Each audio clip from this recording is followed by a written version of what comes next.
मुख्यालय में स्वागत है बंधुओं। बड़े ही दुख के साथ देखना पड़ रहा है आज जैसी स्थिति जो है वो जेएनके असेंबली में बनी हुई है, उसी के ऊपर बात करने के लिए हमारे बीच में है हमारे सीनियर प्रवक्ता भाई डॉक्टर अभिजीत सिंह जसरोटिया, उनके साथ में है हमारे क्रिश्चियन लीडर अमित जॉर्ज जी। मैं दरख्वास्त करूंगा भाई अभिजीत सिंह जसरोटिया जी से कि वो अपनी बात आपके माध्यम से जनता और सरकार तक पहुंचाए। बहुत बहुत धन्यवाद आपका डॉक्टर प्रदीप जी, हमारे मीडिया इंचार्ज, और हमारे साथ अमित जॉर्ज भी हमारे क्रिश्चियन लीडर हैं जो भारतीय जनता पार्टी के, वो भी इस प्रेस कॉन्फ्रेंस में रहेंगे। दोस्तों, आज की ये प्रेस कॉन्फ्रेंस जो बुलाई गई है एक बड़े गंभीर इशू के ऊपर है। तो आप देख रहे होंगे जो एक दो दिन से खासकर इंडी गठबंधन के लोग, इसमें मैं किसी को अलग नहीं रखूंगा, इंडी गठबंधन वाले जो असेंबली के अंदर जो शोरगुल मचाया हुआ और जिस हिसाब से इन्होंने एक सिचुएशन क्रिएट की हुई है असेंबली के अंदर, और एक ऐसी बेतुकी चीज के लिए ये हमारे लोगों का टाइम बर्बाद कर रहे हैं और लोगों का जो पैसा है उसको भी बर्बाद कर रहे हैं, क्योंकि ये असेंबली हमारे दिए हुए टैक्स के पैसे से ही चलती है। आपको पता है जो लेटेस्ट अमेंडमेंट की गई वक्फ एक्ट के अंदर, और जो अमेंडमेंट की गई उसके बारे में आज आप सब लोग जानते हैं। और इस एक्ट की अगर मैं बात करूं तो मुझे पता नहीं लगता कि ये जितने, चाहे वो एनसी वाले हैं, चाहे वो कांग्रेस वाले हैं, भले वो आम आदमी पार्टी वाले हैं, क्या इनको नहीं पता है, क्या ये अच्छी तरह से नहीं जानते कि भारत देश का संविधान क्या बोलता है। और अगर भारत देश के संविधान के अकॉर्डिंग चले तो ये आर्टिकल 252 ऑफ द कॉन्स्टिट्यूशन और इसका पैरा 2 क्या कहता है कि जो चीज भी आपकी पार्लियामेंट के अंदर पास हो चुकी है उसके अंदर कोई भी स्टेट असेंबली या यूटी असेंबली वो उसके ऊपर कॉल नहीं ले सकते हैं। That is clear cut written in and article 252 of the constitution supports it. क्या ये जो जितने आज असेंबली में जितने विधायक हैं रूलिंग पार्टी के, क्या इन लोगों को इसके बारे में नहीं पता है? क्या ये जानते नहीं कि अच्छी तरह से जानते हैं? तो फिर ये क्या कर रहे हैं और जानबूझकर ऐसा क्यों कर रहे हैं? इसके पीछे इनकी मंशा क्या है? क्योंकि उसके बाद ये मैटर अब सब जुडिशियस भी हो गया। जब मैटर सब जुडिशियस हो गया तो फिर आपने ये जो हाय तौबा मचाने के लिए और ये जो स्टंट आप कर रहे हैं वहां पर, ये किस लिए कर रहे हैं? क्या आप लोगों को गुमराह कर रहे हैं? अपने वोटर्स को भी गुमराह कर रहे हैं? क्योंकि ये वही वोटर्स हैं जिन्होंने आपको जिताकर असेंबली में भेजा, और इन्हीं वोटर्स के दिए हुए टैक्स के पैसे के साथ आज आप असेंबली में बैठे हो। आपकी जो तनख्वाह भी आती है इन्हीं लोगों के टैक्स से दिए हुए पैसे के साथ आती है। और बड़े दुख के साथ मुझे कहना पड़ता है कि जो इश्यूज है लोगों के लिए, जिसके लिए इन्हें असेंबली में भेजा गया है, उनमें से कोई भी इशू 5-6 महीने से इस सरकार ने अभी तक गंभीरता से नहीं लिया। जिस सरकार ने पहली बार जहमत की मैनिफेस्टो बनाने की और झूठे वादों पे वादे किए, उनमें से एक भी वादा नहीं निभाया। भले वो 200 यूनिट फ्री बिजली का वादा हो, भले वो 1 लाख नौकरियों का वादा हो, भले वो 12 सिलेंडरों का वादा हो।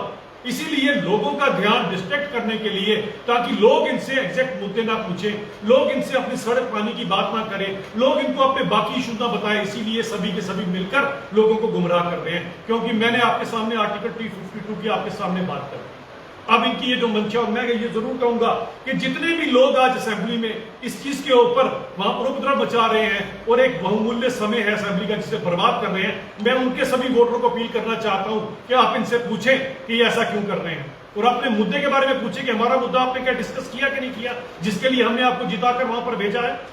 और बड़ी बात यह आती है कि इनके ऊपर कोई भी लगाम नहीं कसी गई, इनके ऊपर कोई भी अभी तक कोई कार्रवाई नहीं हुई, जबकि इसके अंदर कार्रवाई बनती है। आप काले कपड़े दिखा रहे हैं, आप वो पास हुआ जो हमारे को पार्लियामेंट ने पास कर दिया बिल, उसको फाड़ कर फेंक रहे हैं। ये क्या हो रहा है? ये किस तरह की असेंबली है? क्या हमने इस तरह की असेंबली बनाने के लोगों को जिताकर वहां पर भेजा था?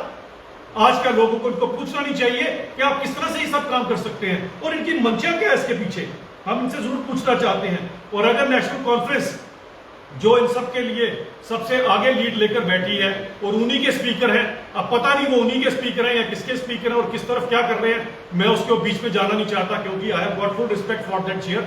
लेकिन अगर स्पीकर साहब को पता है कि ये सब कुछ जो है ये गैर कानूनी है, ये काम कर रहे हैं, तो वो लोग क्यों कर रहे हैं?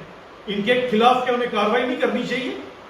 ये पूछना मेरा उनसे बनता है। और मैं इसी चीज से बात पूछना चाहता हूं कि जहां पर नेशनल कॉन्फ्रेंस के मेंबर पार्लियामेंट्स को बोलना चाहिए था, वहां पर तो आपको कोई भी नजर नहीं आया। क्या इनके किसी मेंबर पार्लियामेंट में, लोकसभा में किसी ने भी कोई एक शब्द भी अपने मुंह से निकाला? यानी कि आज आप क्या कर रहे हैं? आज आप एक पब्लिसिटी लेने के लिए, आज आप लोगों को गुमराह करने के लिए जम्मू कश्मीर असेंबली का समय बर्बाद कर रहे हैं। जम्मू कश्मीर असेंबली में और बड़े इश्यूज हैं जो आपको लेकर जाने चाहिए। आपके मेंबर पार्लियामेंट के मुंह में क्या दही जमा था? उस समय बोल लेते अगर कोई अपनी बात थी। यानी कि ये बात साफ आती है कि जिस तरह से आपने पहले लोगों को आर्टिकल 370 पर लेकर गुमराह किया, अब आप इस पर भी लोगों को लेकर गुमराह कर रहे हैं, ताकि जो गंभीर इशू हैं जम्मू कश्मीर के लोगों के, आपके वोटर्स के, उनके बारे में लोग आपको ना पूछे। हम आपसे पूछना चाहते हैं कि ये आपने कौन सा समय चुना है इन सब चीजों को करने के लिए।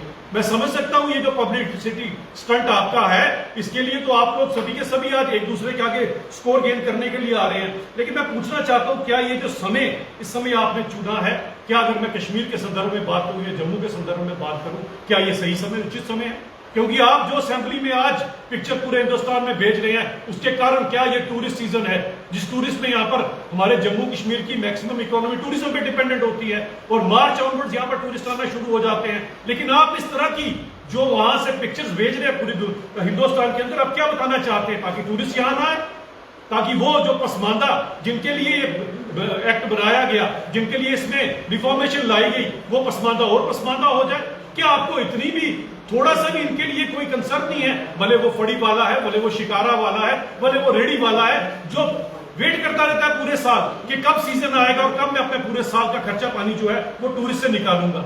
आज ये जो पिक्चर आपने पेश की है असेंबली के अंदर, और जिस तरह से आप ये चीज पेश कर रहे हैं, आप सबसे बड़े दुश्मन हैं इन सब लोगों के, उन पसमानदा लोगों के, और आपकी इसी कारण चलते हुए आज 85% मुसलमान जो है वो पसमानदा है, सिर्फ आपके इस कारण।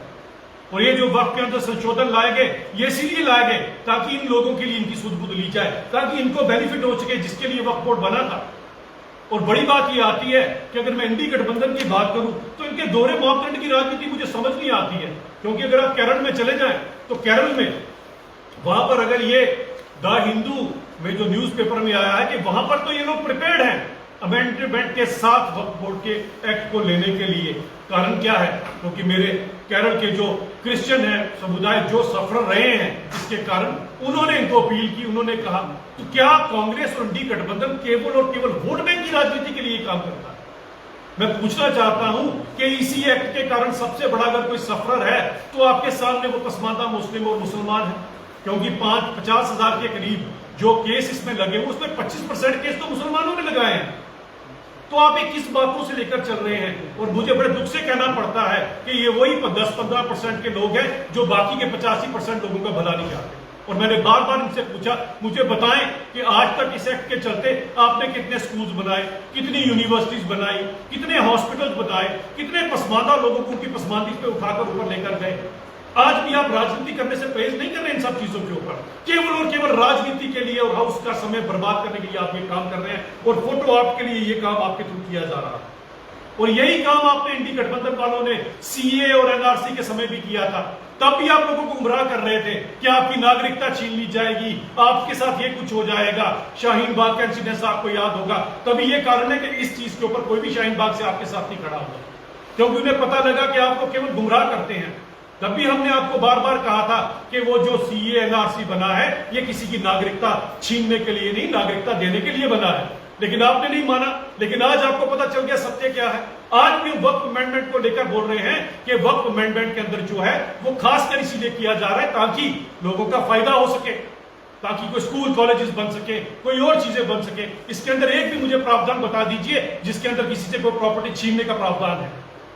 लेकिन आप लोगों को सिर्फ और सिर्फ गुमराह करने के लिए, और खासकर मुझे ये कहने में कोई परहेज नहीं है कि हमारे देश के मुसलमानों का अगर सबसे बड़ा कोई दुश्मन है तो यही इंडी गठबंधन है, यही लोग हैं। और इनकी शज्जर कमेटी की रिपोर्ट आपके सामने है, जिन्होंने इन्हीं के समय पर बताया था कि भारत देश का मुसलमान जो है वो पसमानदा हो रहा है, इन्हीं के कारण हो रहा है। आज जब एक मौका मिला है इन लोगों को अपनी बात कहने का, इन लोगों को मौका मिला है आगे मिलने का, तो हमारे यहाँ पर नेशनल कॉन्फ्रेंस और कांग्रेस और इंडी गठबंधन के लोग जो है वो असेंबली के अंदर उपद्रव मचा रहे हैं। तो मैं अपील करना चाहता हूं खासकर स्पीकर साहब पे कि इनके खिलाफ कड़ी से कड़ी कार्रवाई की जाए, और ये जो प्रेशियस समय है असेंबली कैसे बर्बाद न किया जाए। और भाग्य की विडंबना देखिए, आज समय कैसा है कि एक डिप्टी स्पीकर वो भी इनके साथ इसी में सुर मिलाकर कर रहे हैं। इनका कुछ लेना देना नहीं है हमारे पसमानदा मुसलमानों के साथ या हमारे कोई क्रिश्चियन भाइयों के साथ। इनका किसी के साथ कुछ लेना देना, इनको केवल और केवल अपनी राजनीति चाहिए, इनको केवल और केवल वो पब्लिसिटी स्टंट चाहिए, क्योंकि और तो इन्होंने ऐसा कोई काम 5-6 महीनों में किया नहीं जिसके कारण लोगों के बीच में जा सके। इसीलिए वैसे मुद्दे जिनको देश का संविधान भी बताता है क्या है और जिसके लिए माननीय उच्चतम न्यायालय के अंदर भी चीज है, उसके ऊपर ये केवल और केवल समय बर्बाद कर रहे हैं। मैं रिक्वेस्ट करूंगा कि जितने इनके वोटर्स हैं इनसे हिसाब किताब ले कि ऐसा काम क्यों कर रहे हैं और आपके काम क्यों नहीं कर रहे हैं।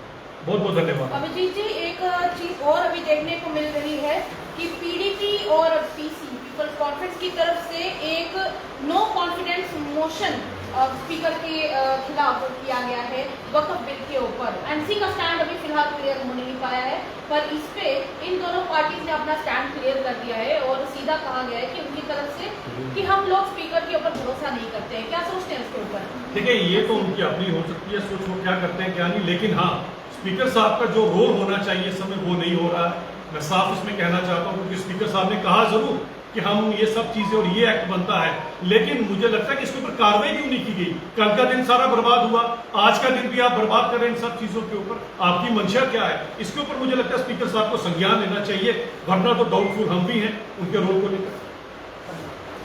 Thank you.